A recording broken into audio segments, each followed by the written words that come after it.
भगवान बुद्ध के ध्यान के विभिन्न मुद्राओं को यहाँ पर दिखाया गया है। सामने आप देख रहे होंगे और बिल्कुल सामने महायोगी पायलट बाबा, जिनके प्रयास से इतना भव्य मंदिर यहाँ पर बन करके तैयार हुआ है।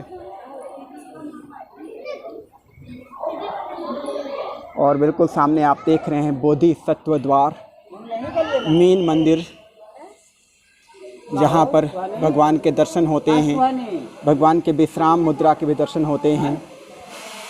अभी हम बिल्कुल गर्भगृह में आ गए हैं और भगवान के दर्शन कर रहे हैं। भगवान आशीर्वाद की मुद्रा में हैं और यहाँ पर आने पर आपको बहुत ही शांति की अनुभूति होगी, अद्भुत शांति। और गर्भगृह में भी